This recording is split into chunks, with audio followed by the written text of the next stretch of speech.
Baba says that I am a soul and Baba is my eternal companion. And Baba is always there with me. And growing up, we heard that a friend in need is the friend indeed.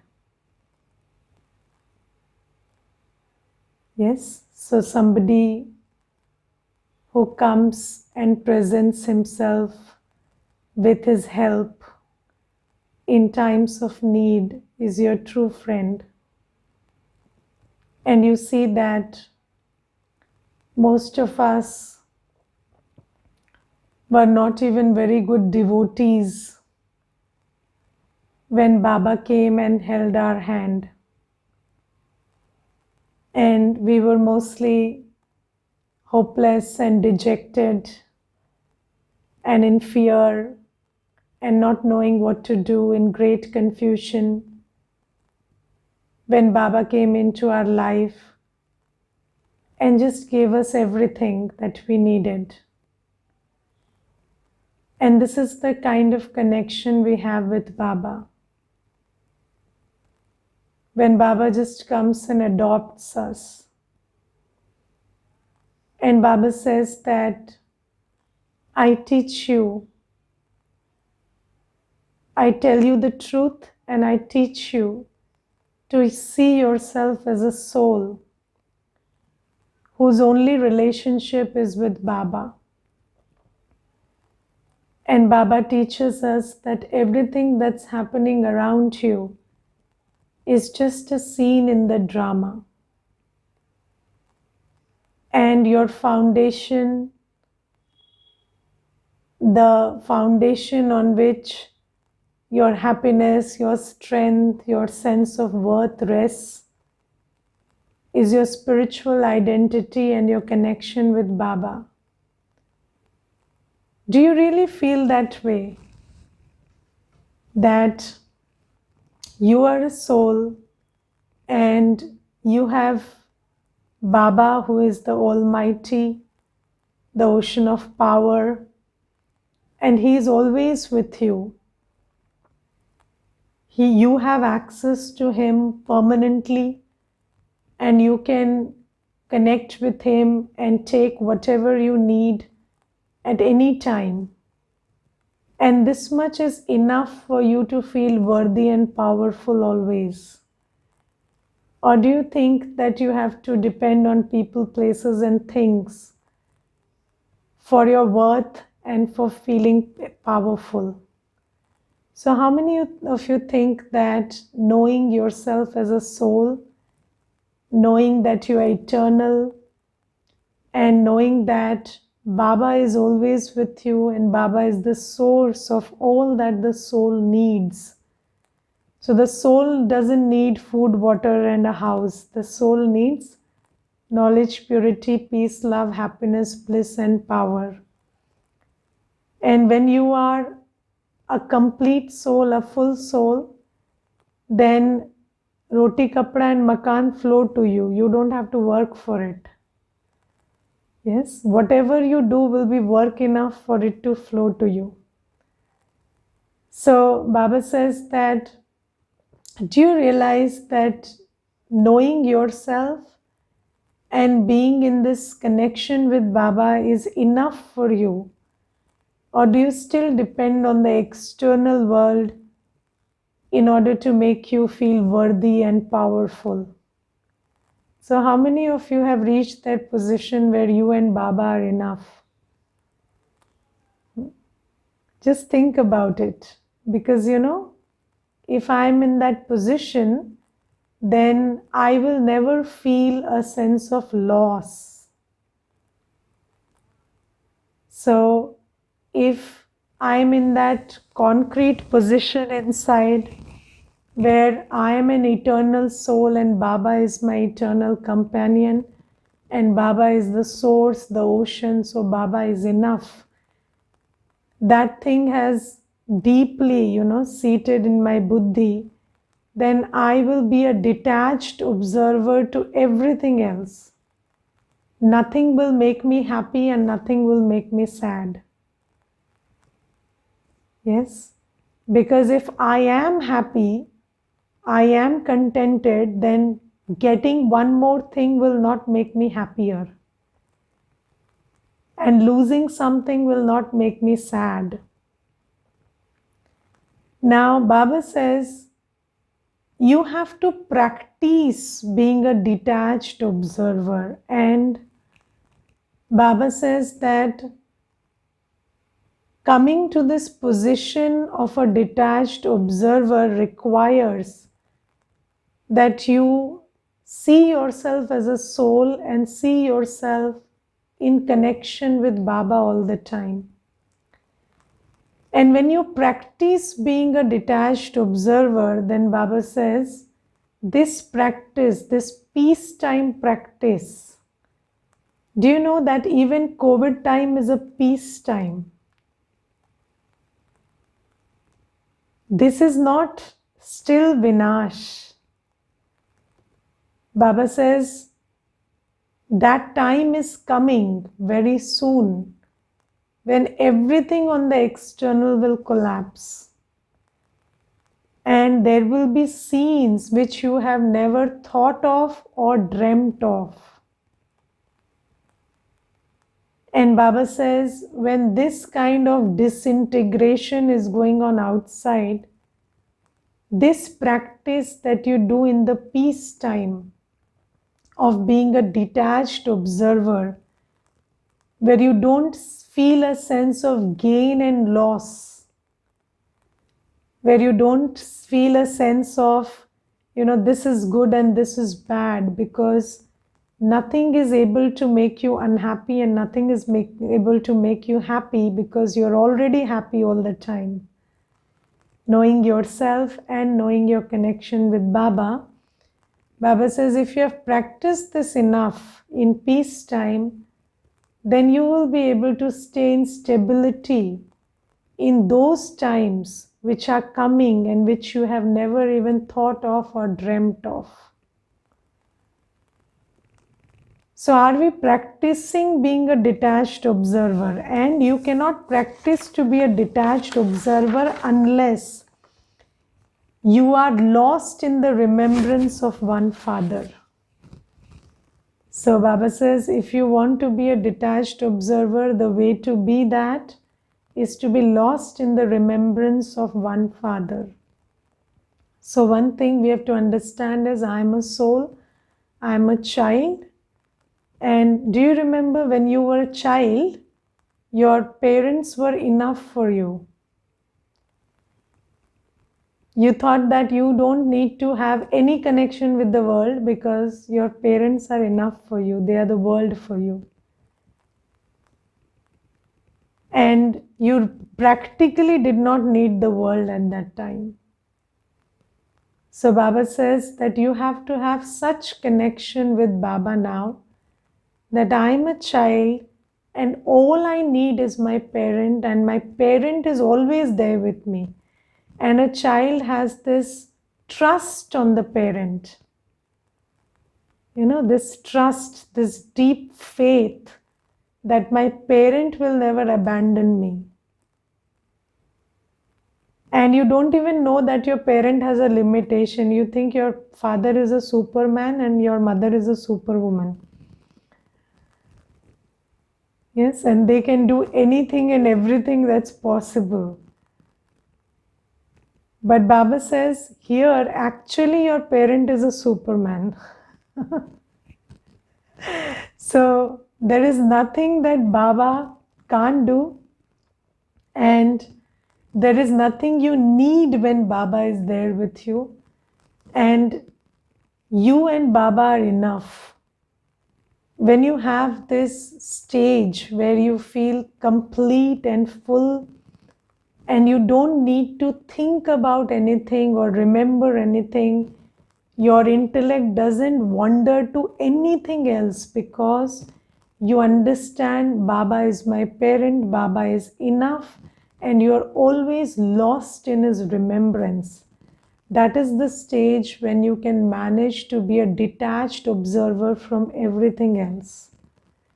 Because nothing on the externals is able to shake you up.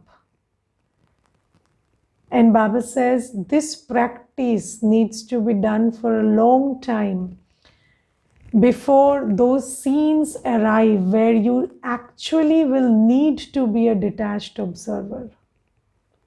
Yes, and I tell you, these days, right, when we are in peace time, if something happens and you react, okay, it's not like there's a very big loss, right? It's not like you, suppose somebody breaks something and I tell them, why did you break it? It was important and it was there for 12 years and it never broke, and today you are the one who couldn't handle it well and now you broke it, and you should understand that this is Baba's yagya and things should be taken care of. Okay, I told this much. Okay, there is a vikarm. I gave dukh to somebody.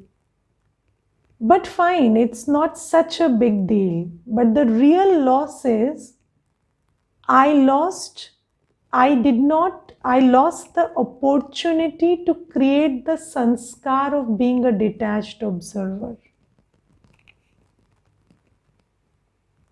Do you understand? It's not just doing the vikarma in the moment. It's about losing the opportunity to create a sanskar for the future. And Baba says, you will have several opportunities during the day.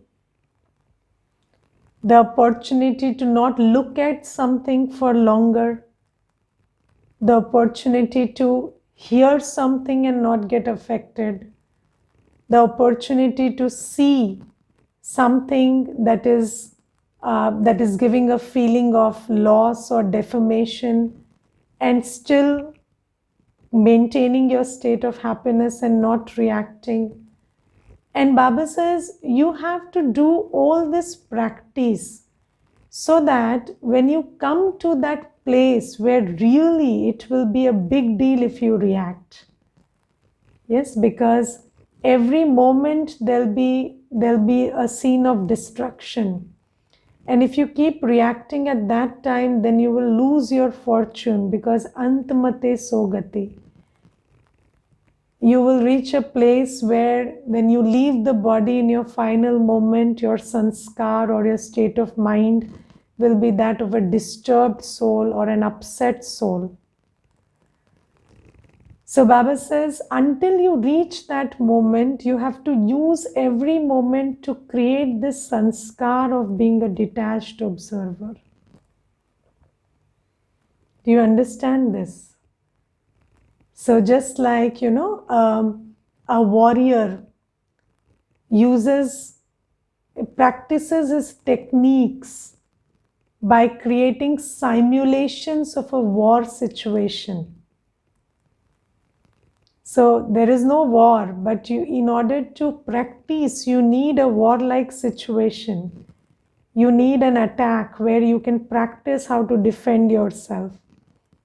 So Baba says, when situations come up during the day, think of them as simulations for the final scenes. Think of them as rehearsals for the final scene, and practice being detached observers. And for that, early in the morning, make this foundation very strong, that I am a soul and the only one that's important is Baba, and Baba is always there with me.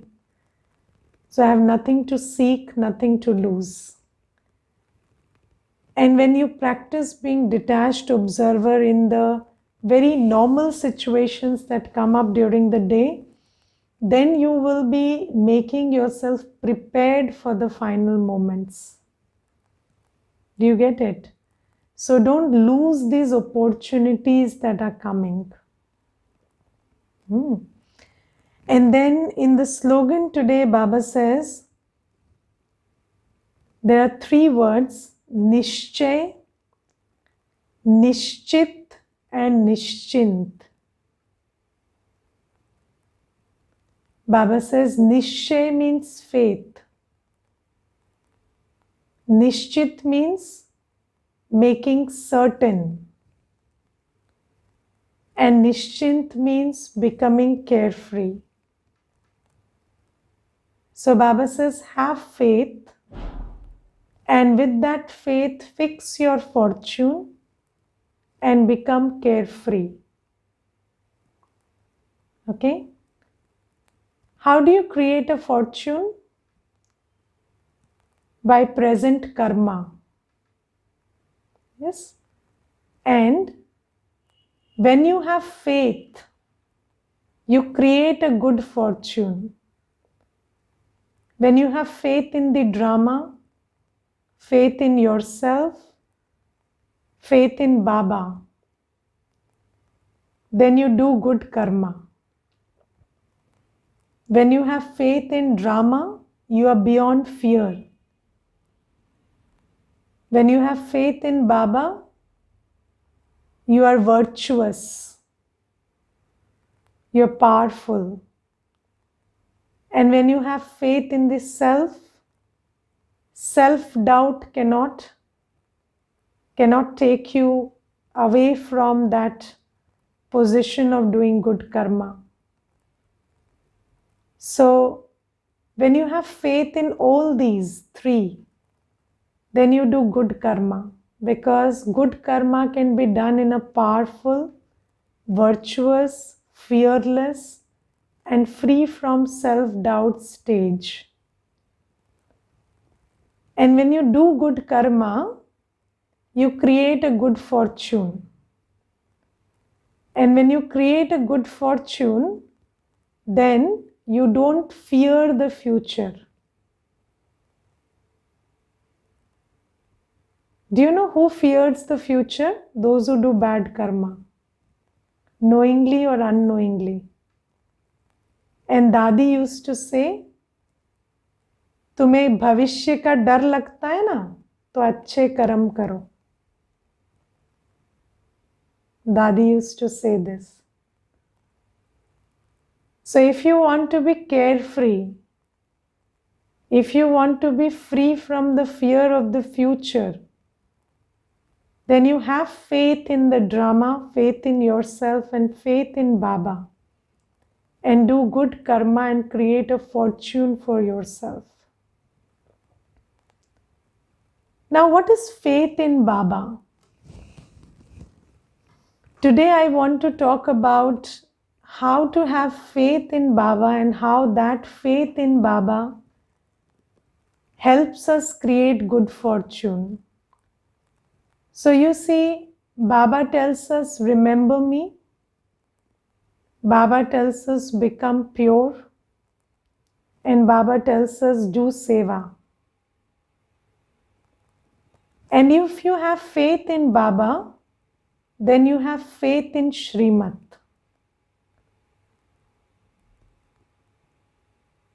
You have faith in the power of yoga. You believe in the power of purity. And you believe in the power of seva. How many of you believe in the power of purity? Believe in the power of yoga? And believe in the power of seva? You have to ask yourself. Many of you don't do seva at all. Yes, there are many amongst you who are sitting here who don't do seva at all. And this is a sign that you don't have faith in what Baba is saying. Baba says, use your time, energy, wealth for spiritual seva. Yes, but most of us don't do that. Why? Because we don't have faith in Baba and we don't have a faith in the power of seva that Baba is telling us. Baba is telling us to be celibate. But many of us don't observe celibacy. Why? Because you don't understand the power of purity. Baba says, remember me. Baba says 8 hours of remembrance. But many don't even remember Baba for half an hour. Don't sit in yoga. Why? You don't understand the power of remembrance. And Baba says, when you have faith in Baba, you have faith in the power of yoga, purity and seva. And that is the way to do good karma. That is good karma. Remembrance is good karma. Seva is good karma. Purity is good karma. And Baba says, when you have faith in drama, you don't go into ifs and buts. You sow a seed, you believe it will germinate. You think drama is your friend. You do good karma and you believe in the success of that good karma. You're not in doubt. And when you have faith in the self, you believe in your power to do good karma. You are a great soul. You are capable. Sometimes when Baba's children talk to us, they tell me that, Didi, आप लोग तो अलग है ना, हम तो अलग है ना. We live in the house, you live in the center. So don't you have faith in yourself? You are studying the same Murli that those in the center are studying, which means that Baba is telling you the same thing, which is telling the Dadi, which is telling Mamba, Baba. So I am that same person, I am that same soul, I am also a deity soul. And I am fully capable of doing that karma which Mama did and Baba did. I am also a Devatma. So Baba says, when you have faith in these three things, then you do good karma. Just churn over this. Lack of faith in any of these stops you from doing good karma. And when you do good karma, you fix your fortune. And this power of having created a good fortune by doing good karma is such a great power that it makes you carefree. You never worry about the future. Yes. And I tell you from personal experience, I don't know how to worry about the future.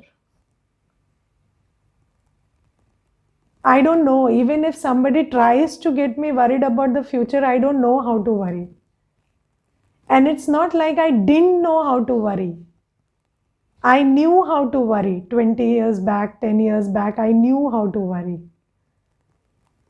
But now I don't know how to worry. And this is why I can tell you from experience that this Nischay, through which you create a Nischit Bhagya, will make you very Nischint. So this is the slogan today. And in today's Murli, Baba says that Bhakti and Gyan are two different things. Whatever you did until today was Bhakti, and I am giving you Gyan, and you never had Gyan before this. When I come, I give you Gyan, and before me, you never have Gyan. Now, what is the Gyan that Baba gives us which was never there with us? We read the Shastra, we read Gita, we read Ramayana, we read the Vedas, Upanishads. And Baba says that was all Bhakti. You didn't have Gyan. So what is Gyan? Baba defines it very nicely today. Baba says, Gyan or knowledge is that which makes you pure. Yes? And before Baba, nobody told a householder that you are pure and you can become pure. So Gyan is knowing that I am a soul, I am pure, the home I come from is pure, my father is pure, and my basic nature is purity. Irrespective of my context. I may be 60 years as the age of my body, or I may be 20 years, 30 years, or I may be a child. The age of the body doesn't matter. Whether I'm single or married or living in a joint family or living in a village or living in a urban society, doesn't matter. Gyan is knowing you are pure and you have the capacity to lead a pure life. And this deep knowing about our purity and about the fact that we used to exist as a deity. This is the Gyan that nobody gives you. Go to any place in bhakti. Will anybody tell a person living in a household that you can remain celibate? And will they tell you ever that you were a deity? So many Shastra, Ved, everything is there. But nobody tells you you were a deity. Nobody tells you you can be pure living in a household. This is the Gyan that only Baba gives you. And another Gyan that Baba gives you is the knowledge how to remember Baba. Yes, there are many people who tell you that people told you how to talk, people taught you how to work, they didn't teach you how to think. But you know what is even more amazing? Nobody taught us how to remember and who to remember. And we keep remembering all that we don't need to remember. Just ask yourself today, who do you remember and what do you remember? Remembrance is such a big thing and we never knew. We are remembering the past, we are remembering others, we are remembering the future that can go wrong all the time. What are we remembering all day? The past, the future, and the other. And all that is making us miserable. And Baba tells us this beautiful law, amazing law, that you become like the one you remember. If you remember your miserable past, if you remember your miserable probable future, and if you remember how miserable the world is, you will only be miserable. And Baba teaches us this beautiful law and tells us, you remember the ocean of knowledge, ocean of purity. And remembrance and purity, these are two things that nobody else teaches us. Remembering the incorporeal. And how do you remember the incorporeal? When you know you are incorporeal and you have a relationship with the incorporeal. So Baba teaches us these two things, that you are a soul, you are the child of Baba, and so you must remember Baba and you must become pure. Even if you are a householder, doesn't matter, purity is your original religion. And this is the thing that is called knowledge. the knowledge of remembrance, the knowledge of purity, and then Baba gives us the knowledge of seva.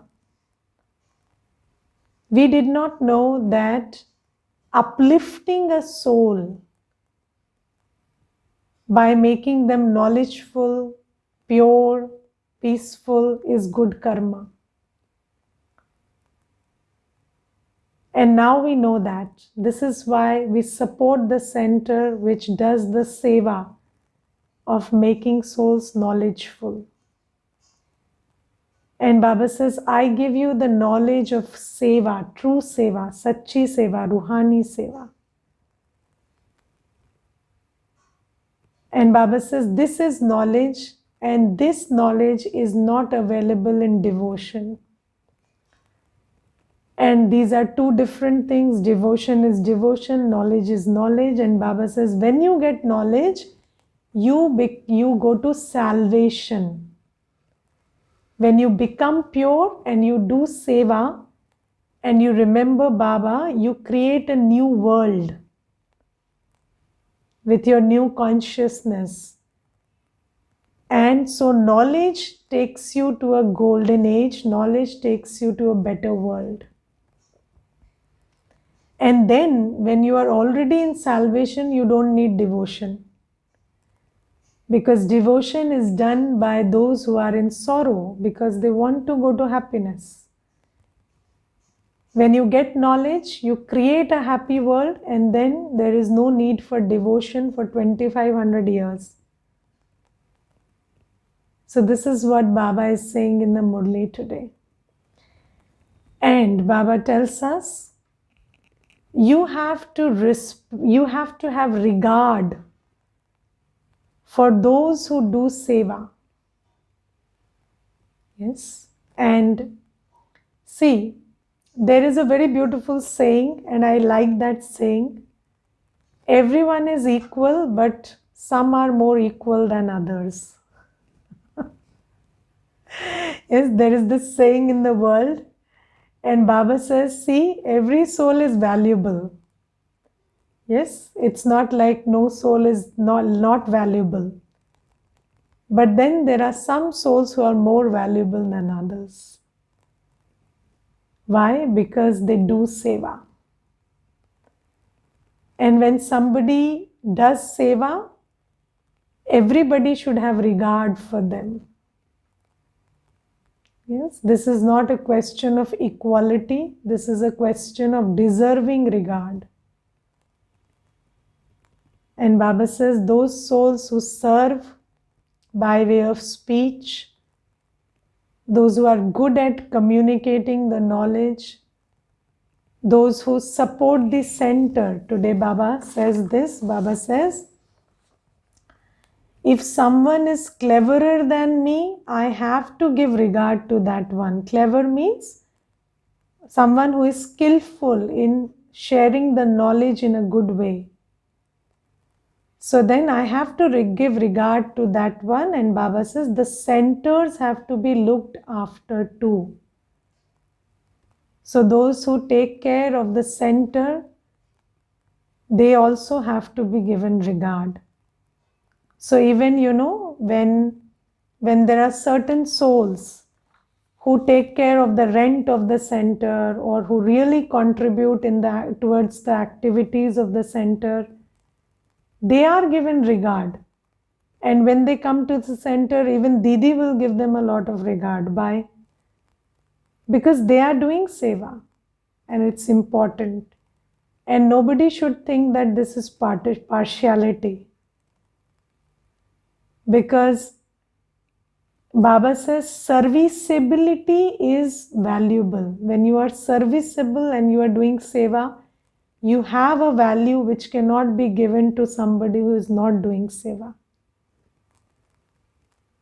And this is Baba's Srimad. Baba says respect everybody deserves, but then there is something called regard which you get because of what you do. Yes, and Baba says those who pay attention to Baba's Srimad and do seva, they deserve regard and they are given that regard. And then Baba today in the Murli says something very nice. Baba says, souls received happiness for half the cycle from the Father, for that is why they remember him on the path of devotion.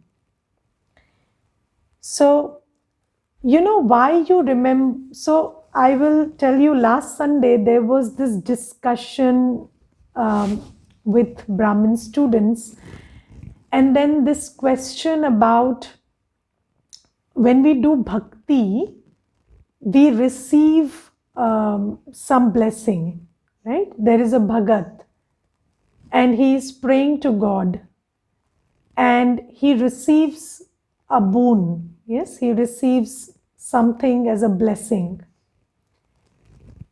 And then there was somebody who said that you receive because of your bhavna.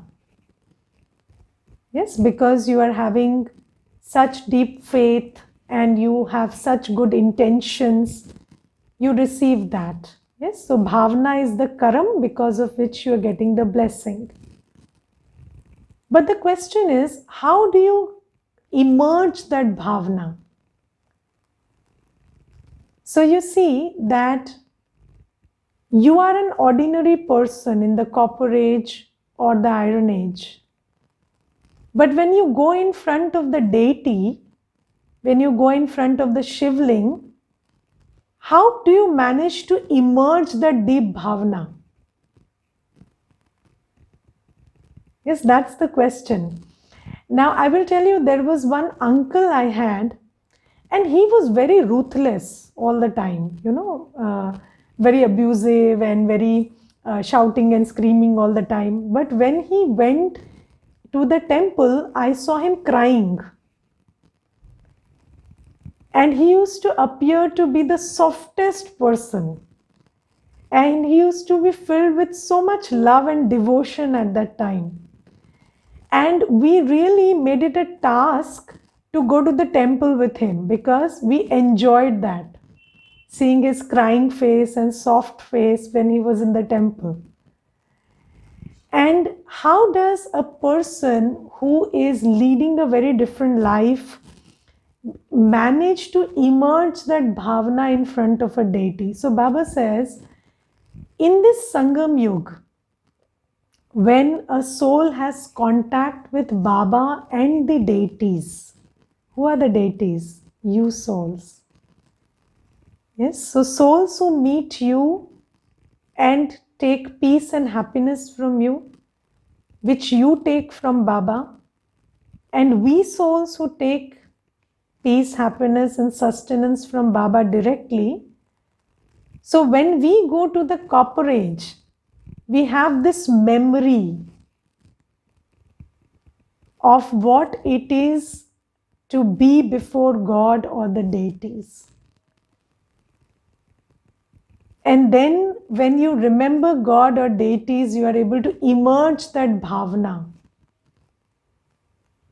through that, that memory that's there in you of what it feels like to be in front of a deity or Baba. And that bhavana gives you sustenance at that time. Does that make sense to you? Yes, so this is how bhakti works.